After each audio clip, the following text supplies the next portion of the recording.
Since the age of 6, I spent a majority of years in hospital. Throughout my life, I have suffered many setbacks. I was born with cerebral palsy. They said if we're gonna try and keep him alive, either his brain is gonna fully work and he'll never be able to walk, or his brain will not work at all and he will be able to walk. Nothing happens overnight. Nothing that is worth it happens overnight.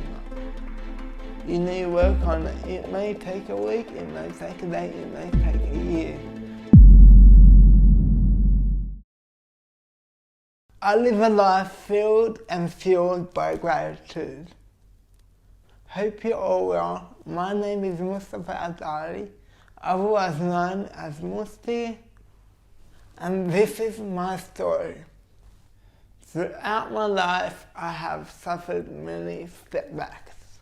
That's right, a setback, not a setback.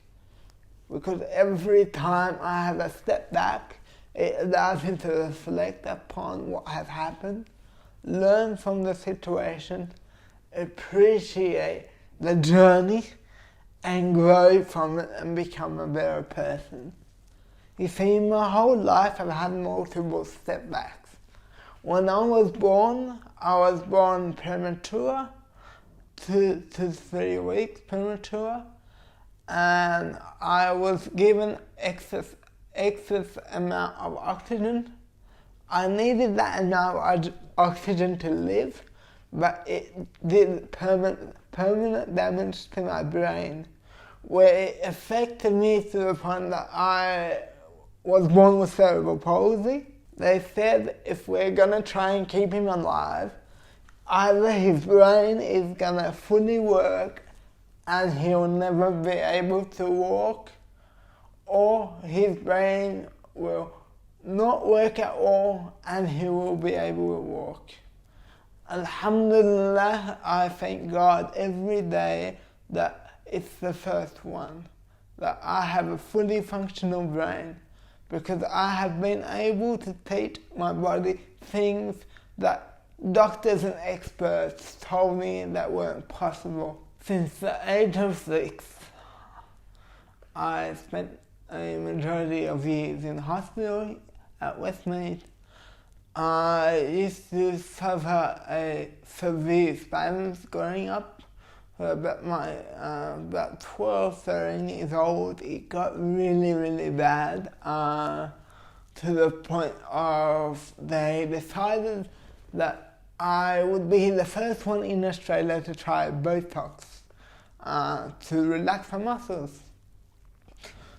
I literally at the time took about 20 to 25 injections, extremely painful, in all parts of my body, my arms, my legs, the biceps, the triceps, the quads, the calves. It really hurt.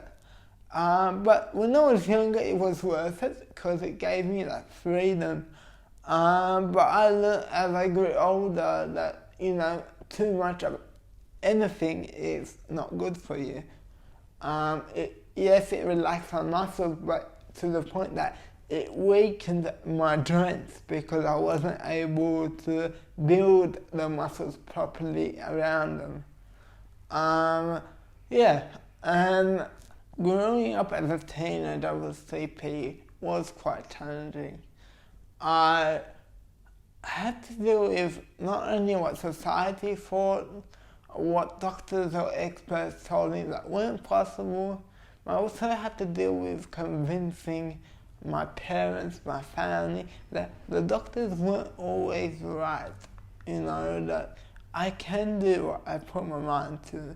It was an uphill battle all the time. A good example is that when I was 15, I literally, I used to love my favourite chicken chips, chicken nuggets. Who doesn't at that age, right? So I decided, my parents left me home, so I decided why not make my own favourite chicken nuggets and chicken chips where normally my parents would not allow me to do this because they were afraid I'd have a CP spasm and knock everything and burn the house down or something. But I knew I could do it, and I did it. And that was the first step, a first milestone that started to change the way my parents thought about my situation.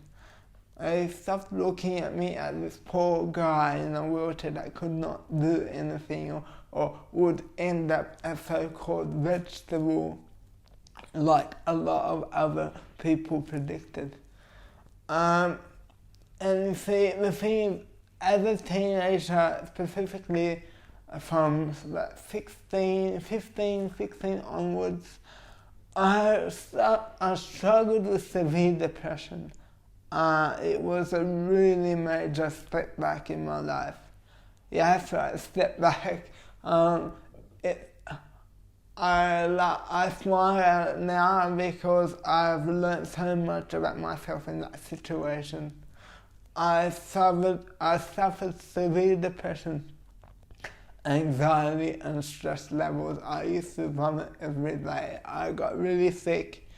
I was struggling with multiple family and close friends passing away, and just moving schools, or the stress of moving schools. I used to go to a special school which treated people for physical disabilities and those kind of things, and I decided when I was 16 to take an IQ test so I could go to a selected school so I can complete my Year 10 certificate and HSC.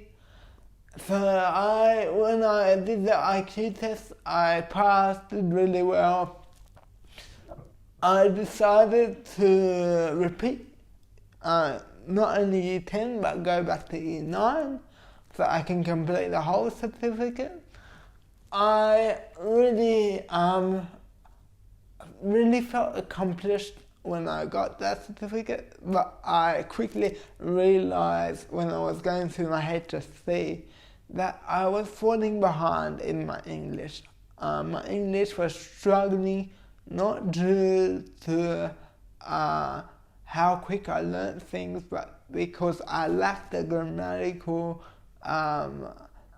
background and education growing up. English as my second language and not necessarily having the chance to learn all the simple grammar and punctuation. Example, the differences in there and your in your, and how to structure sentences and paragraphs and all the things that we use in our daily lives. I realized in Year 11 and Year 12 especially, when I was going through my HSC, I wasn't going to get the mark that I wanted to go to university. I really wanted to do computer science. I was really good at computers. I honestly never studied for computers, and I've always got high marks for that. I was really good at math, but English, I lacked the skills and all. I lacked the skills, and I believe also the confidence to reach my potential. So one day I just decided that enough is enough. I dedicated a good 6 months to, I spent multiple lunches at schools and after school, where I went back literally from Year 1 and went through all the exercises, the grammar, the punctuation, writing books, reading books, and all that kind of things. So I put an extra 10 to 20 hours a week just on my English, and I managed to not only improve, but I managed to nearly double my mark in those 6 months. And that just gave me the confidence. Like, my mark went from about a 40, 45 to, at the end I got mid to high 80s in my final exams, which I was really ecstatic about because all the hard work paid off. Yeah. And from there, it just gave me the confidence that, you know what, you can do what you put your mind to. It may take you longer than what it will take others, but that's okay. If you're willing to put the hard work in, anything is possible. The thing is, when I applied for uni, I got in, I had another setback. I quickly realized that I lacked the social skills. See, because throughout my life, I was always made fun of because of my speech and all that kind of thing. From before, I couldn't string hardly 2 words in one sentence. I would completely stutter every second or third word, or had to stop to take a breath and all that kind of thing. Like, my body was like completely like this. I couldn't move my arms like I am now. But the thing is, when I realised that, I'm like, okay, you need to do something about it. And that's why I thank God that I came across a lady from the Sport and Recreation Department, Liz Brett. Liz Brett helped me more than she knows. I met Liz Brett initially because she gave me a sports scholarship as I played sports for my state and my country. From Liz Brett, I got to meet the gym owner at my uni at the time, UTS. And from there, I started training. I finally met a trainer for the first time in my life that did not disagree with what I was saying. Where normally, my whole life, doctors and experts have told me, you're going to end up in a nursing home, you won't be able to walk. This guy goes, you want to walk, we're going to get there. You want to do this, we're going to do it. And that gave me not just the confidence, but it made me comfortable that someone else believes in me like I believe in myself. And uni honestly changed my life. The more training I did, the better my speech got, the more confident, the more myself I became. I'm a very social person. Anyone that knows me would know that I just love to talk, I love to laugh, that's just me. But my whole life I wasn't able to do that. And the thing is, the gym has changed my life. Last year I took my first steps ever by myself. I'm proud of that achievement. I can't explain how good it feels.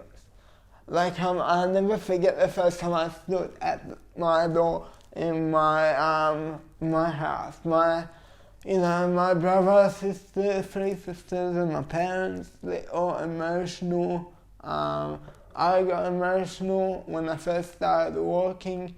I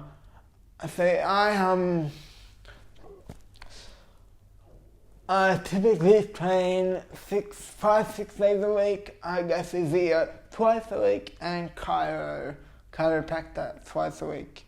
So I really put some hard work in. I even go swimming once a fortnight. I try to anyway. But the thing is, it's all that hard work. And those are the things that people don't see.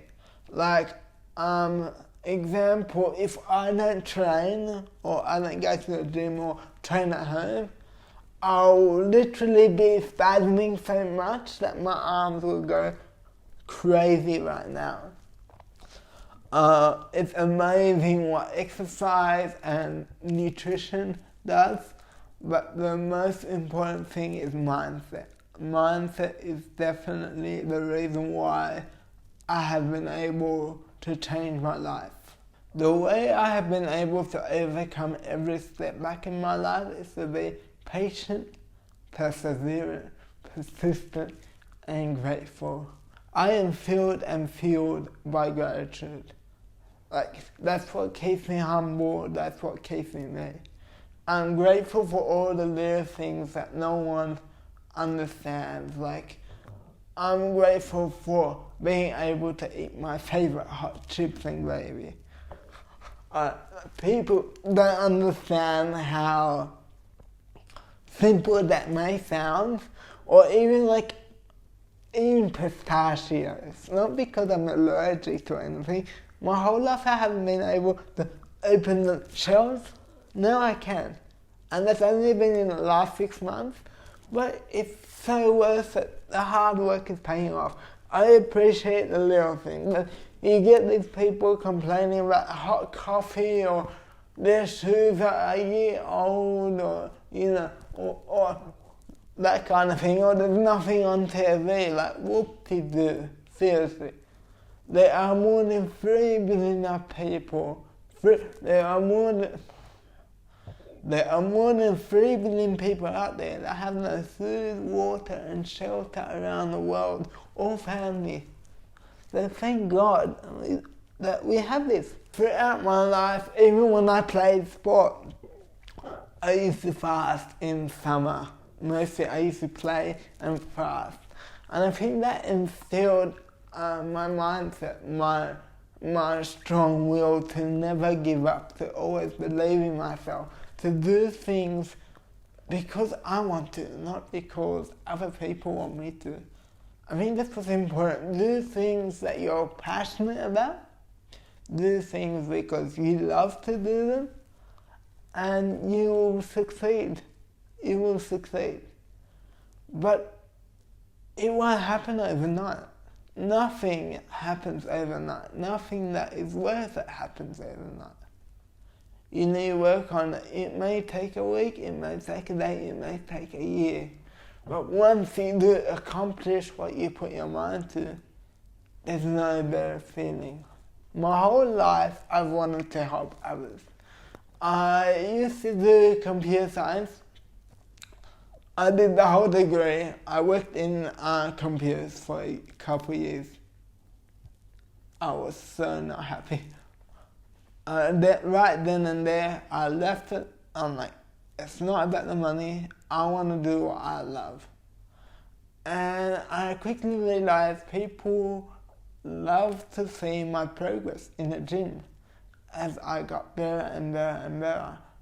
I was getting people from all around the world messaging me, Moustie, unbelievable, you've inspired me, you've motivated me, you've made me a better person, and all those kind of things. And that's what motivated me to become a motivational speaker and a life coach and start my brand, Stay True to You. And my motto of be yourself, better yourself, and believe in yourself. Because I feel like that we're all unique and beautiful in our own way. I'm just sick of hearing from other people that we're not. I'm sure you are too. Because it's just frustrating being told by other people that you're not good enough. That's absolute bullshit. You are good enough. You just need to believe in yourself. And the thing is, the biggest advice that I can give to people is that remember that one's mind is the powerhouse the one's in a museum. Your mind is what controls your body, your actions. Right? Normally one's mind gives up before the body. In my situation, I've had multiple setbacks from injuries because my mind just wouldn't give in, would not know how to stop. I just keep pushing and pushing and pushing.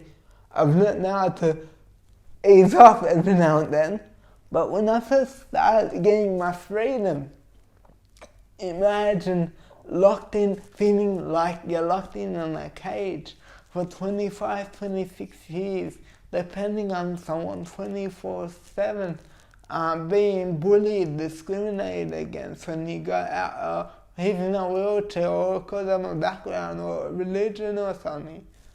I just really struggled. And the thing is, it's all about the mind. It's all about mindset, and that's why what the youth of today and all generations need to understand is life is a difficult exam, where we all have a different paper. So there's no point copying other people. If you have a different exam paper, you have to do what works for you.